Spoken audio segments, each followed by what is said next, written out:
1 month na exercise at diet, malalaman natin kung mayroon ba nagbago sa timbang namin.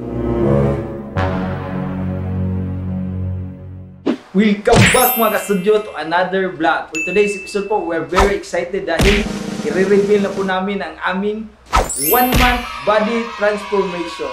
So, we're getting ready mga ka-studio dahil pupunta po kami ngayon ng gym. Yan po yung mga sapatos namin. Titingnan natin mga ka-studio kung mayroon na talagang pagbabago after 1 month bunga ng aming pagda-diet at pag-exercise. Siyempre po, pinipigilan namin talaga yung sarili namin na kumain ng mga masasarap na mga high carbs at matataas sa sugar o ng mga pagkain po. Small recap lang po, dati po ako po ay 73.9 kilos at ang waistline ko naman ay 39 inches. Ako naman po ay 64.5 kilos at ang waistline ko po ay 35 inches. Oh no! Sobrang laki po. So titingnan natin mga studio kung talagang mayroon ba talagang nabawas? No? Kahit konti. Oh, kahit konti man lang. Kasi yung 1 month is hindi pa yan sakto talaga na grabing pagbabago yung mayayari sa katawan mo. Pangan nyo po.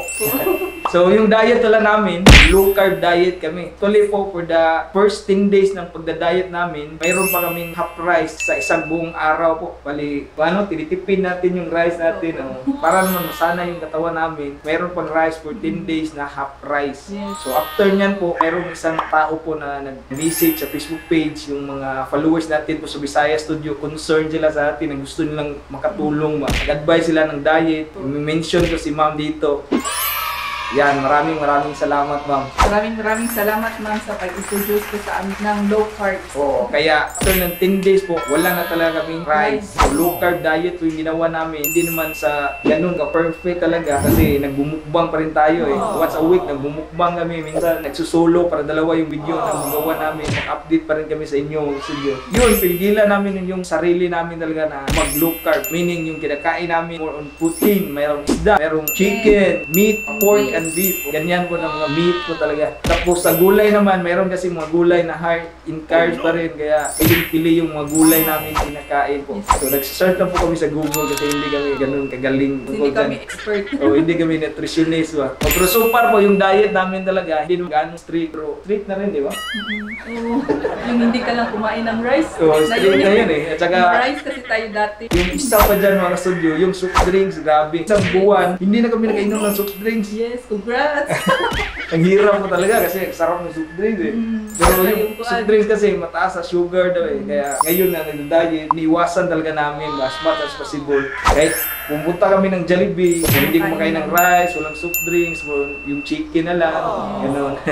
Pero yung gravy, iniwasan pa rin namin. Sa ngayon lang po, pero minsan po yung talagang crave talaga kami, kain pa rin naman kami. Hindi natin pinagbabawalan talaga ng gusto yung sarili natin na. kasi magiging masaya tayo kapag nakain natin yung gusto natin ba, pero meron pong limit. Tsaka po, yun na po yung nangyari. Tingnan natin kung effective ba yung ginawa namin. At least naman, marami kasi nagtatanong sa amin ba, nang bibisip. Ano ba yung sikreto nyo? Bakit 2 taon na po kayong nagbumukbang? Hindi po ganun kalaki yung katawan ninyo. Ganun. Pero lumaki po talaga kami. Pero mas lalo ngayon na sineryoso namin yung ginagawa namin na diet exercise. Sana naman mayroong bawas. So, ayun, yung sa exercise naman namin, every week po, sa 7 araw na yan, 5 araw kaming pumupunta sa gym. So, bali, from Monday to Friday po, pupunta kami ng gym. Saturday at Sunday, rest day po namin yan. For about 1 month, pero ito yung 4 weeks, so 20 days kaming nakapunta sa gym ng studio. So, ngayon, makikita po ninyo kung ano po yung ginagawa namin doon sa gym. At ano po yung mga exercise na ginagawa namin doon. Ganun mataas ito. Yung istorya natin. Tara mga ka-studio, samahan niyo po kayo, pupunta na kami ng gym. Mag-ready muna kami sapatos.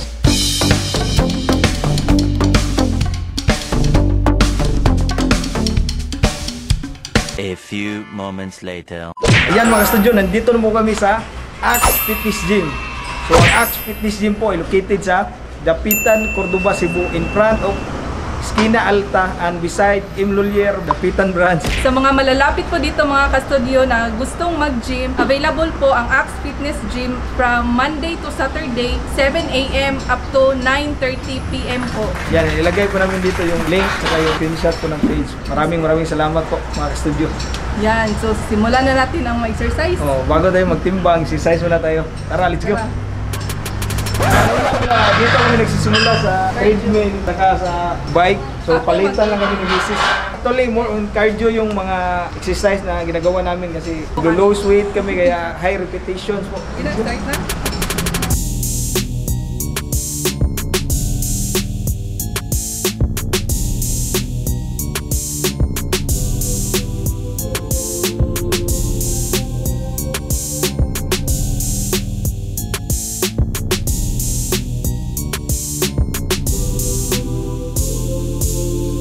Grabe ang pawis mga studio. Biking pala at treadmill. Ang pawis po. Tubig. Kuha tayo ng tubig doon. Meron din dito mga binta ng mga tubig, saka mga sting, vitamin, kubra. Alin man dyan yung gusto nyo. Kublito. Pero ako tubig muna.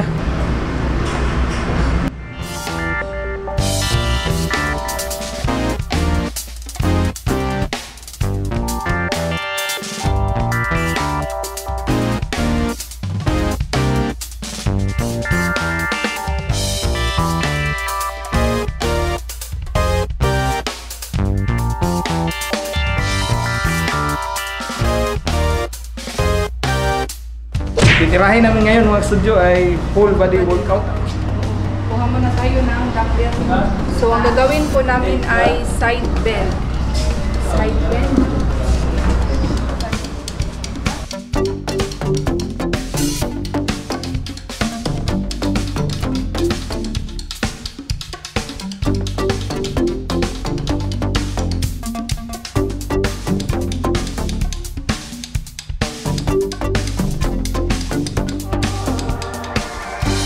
Yun mga studio, grabe po. Hangal doon, no? Yes, Hangal. sobrang kapoy. Ayan, tapos na kami. Timbang na po tayo ngayon. Yan, timbangan.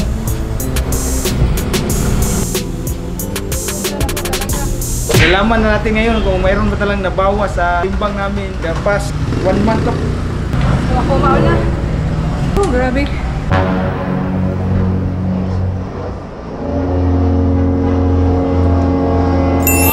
Ilan na? 60.3?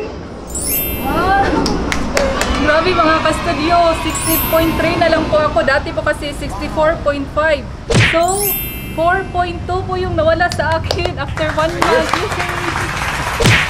Ikaw naman pa. Okay na yan mga studio kaysa sa walang nabawas. Ako kaya.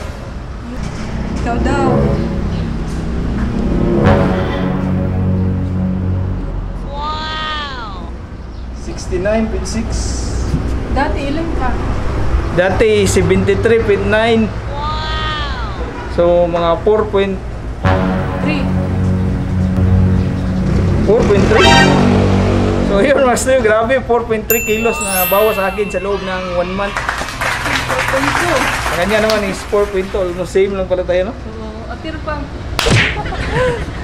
So tuwa kami mga studio dahil first time namin na mag-gym ba? Na nakaabot tayo ng 1 month sa pag-gym kasi mga tapulan mo kami. Yes.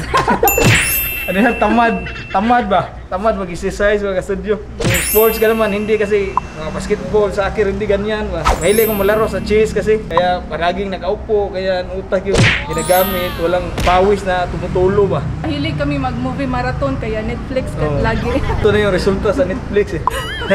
So ayun mga studio, tingnan natin yung waistline naman. Dati po is 39 ako. Sa akin, 35 inches. Ayun, grabe. Tingnan natin. Ito na po mga studio, tingnan natin. Oo, masan nga?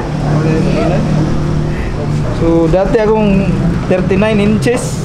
Ngayon tingnan natin. Ilan yung tiyan ko. Sa akin naman. Ayos oh. 34 mo. My goodness, 5 inches yung nawala pa. Wala yung 5 inches sa tiyan ko mga studio. 5 inches, grabe yan ha. Ayun. Sa akin naman, 31 inches. So yung nawala po is 4 inches. Ayos. Malaki pang kukunin to dito pa. So ayun mga studio, malaki yung pinagbago no sa loob ng 1 Sa month. akin dito pa. Bunga ng kuan, pagsisikap namin pa na pumunta sa gym. Sa akin po, yung braso ko is 14 inches po bago po kami nag-exercise. So, ngayon po is mga 12 inches na lang po siya. Nakunan po siya ng 2 inches. Ayan. Kasi siya kasi yung style kasi ng katawan niya, yung Yung body taba niya, structure pupunta ko niya ba? dito sa Sa arms, at saka dito sa chin. Yan po yung lumalaki sa akin kapag tumataba po ako. chin kasi grip chin. Ayun, dito sa chin yung taba. So ayun mga studio, maraming salamat po talaga sa lahat ng message sa amin sa Facebook na nag-encourage sa amin na exercise, mag-gym. Malaki po talaga yung improvement na nangyari sa loob ng isang buwan lamang. Sana may inspiration kami sa ibang tao na malaki, na gusto ding mabago yung katawan nila, na gusto maging healthy po. Tulad ni Jojo. Lola, di Jojo, halika dito, sir. Yan, Ito po ito si yung- sir. Tulad ni Jojo. Don't forget 50 years old. Wow, Wow! grabe sir. 50 years old, Ang ganda itlog po ng lang. katawan. Itlog, sardinas, tama-tamang rice. Tapos, vegetables.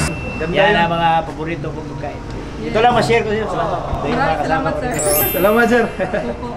Ayun mga studio, magpapaalam na kami. Sana po nag-enjoy kayo sa vlog namin today. 1 month body transformation po. Kita-kita tayo mga studio sa susunod na vlog. Bye-bye! Bye!